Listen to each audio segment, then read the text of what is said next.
You do not lack willpower. You just didn't plan ahead. Okay, so in today's series of stress and emotional eating, we are going to talk about willpower and how willpower is not enough and how it's never going to be enough.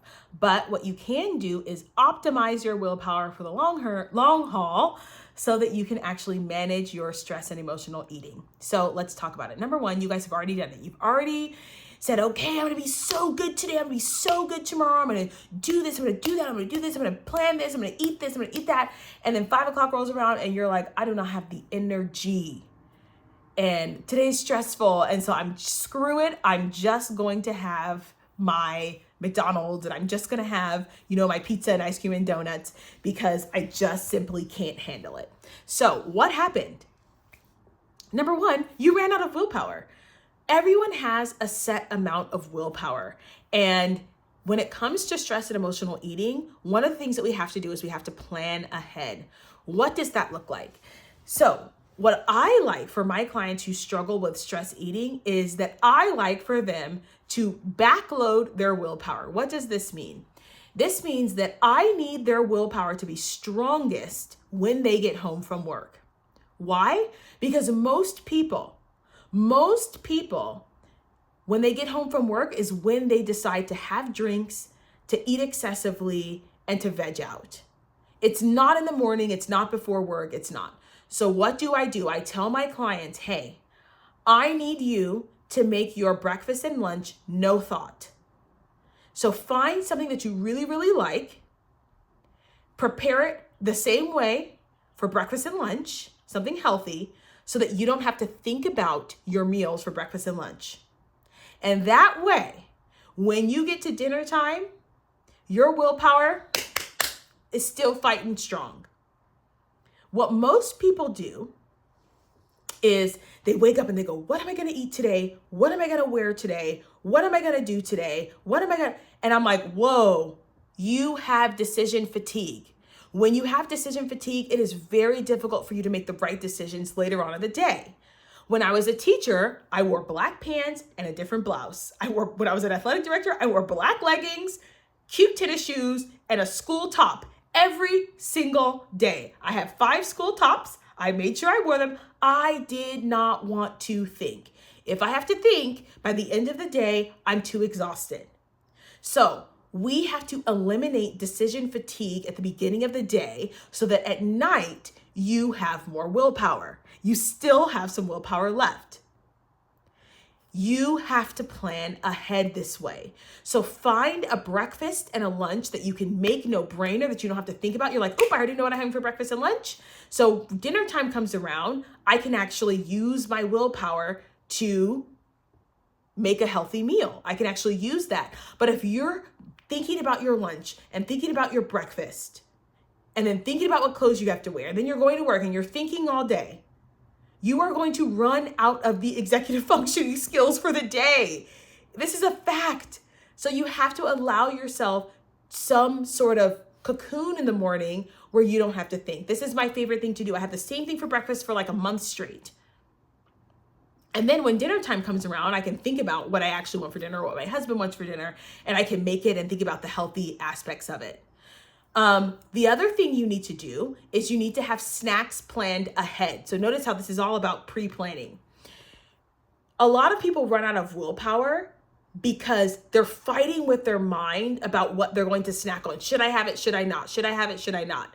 If you already have snacks with you, if you already have things that you have in your lunch pail or, or at your desk that you're like, oh, these are my snacks, then you don't have to think about, oh, should I go to the vending machine and grab a pack of sour strips? No, I have my fruit here. I have my RX bars here. I have my nuts here. So I have snacks.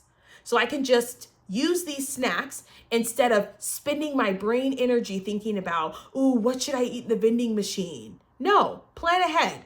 These are the snacks that I eat for the day. I get 2 Chomps bars, a packet of trail mix, and of some fruit. Those are the snacks I get for the day. That's it.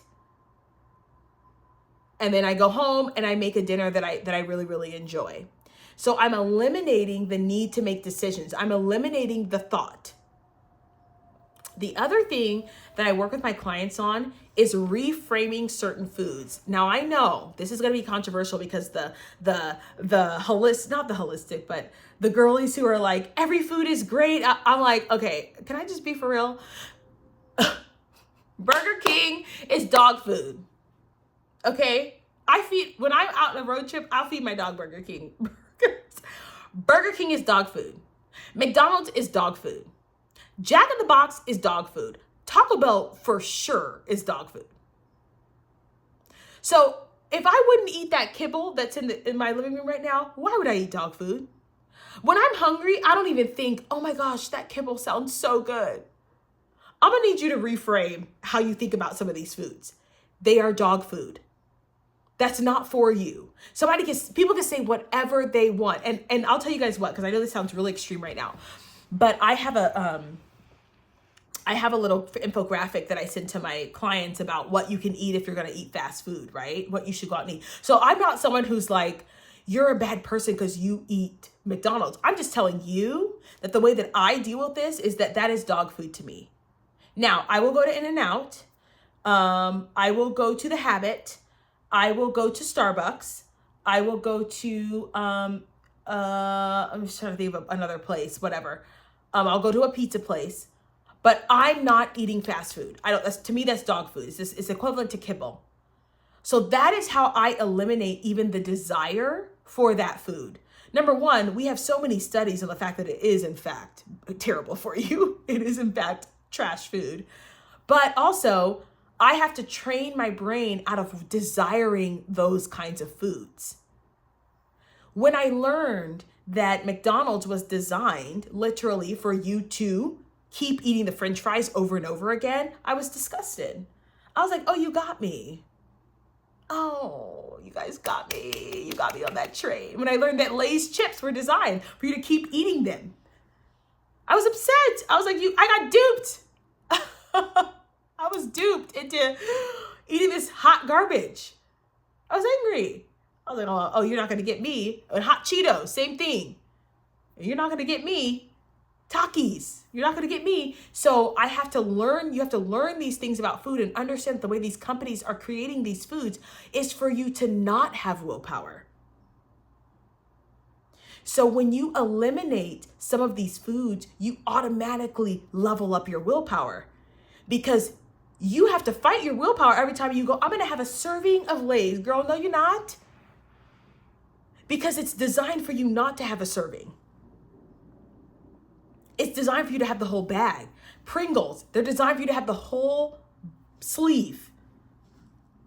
So when you eliminate foods that are designed to shrink your willpower, you automatically have more willpower. And it's not because you gained willpower, it's because your bucket of willpower for the day was not diminished by the choices that you were making. So that's really, really important as it comes to stress and emotional eating, because the stress of life combined with no willpower is a recipe for disaster. But if you have high willpower and you're feeling a little bit of stress, you can sort of deal with that and go, okay, well, I'm feeling really stressed out, but my willpower is over here strong because I've eliminated, dog food. Taco Bell is an option. And I ate, healthy food all day. And I made the decision to, wear my certain clothes last night. So now I can go, okay, I can implement the tools that I taught you guys before in the other videos. I can implement the tools that say, oh, I see what's happening here. I'm feeling this very strong emotion, but I have the willpower now to go, okay, not just not to eat, right? But to go, what's a better choice, right? I have the willpower to make a better decision, not even about food. Maybe it's the willpower to go for a walk. Maybe it's the willpower to call a friend. Maybe it's the willpower to splash water on my face, right? I can make that decision now because I've eliminated the issue of willpower to begin with. All right, you guys, if you enjoyed this video, don't forget to like, share, comment, and subscribe. And I'll see you guys in the next one. Bye.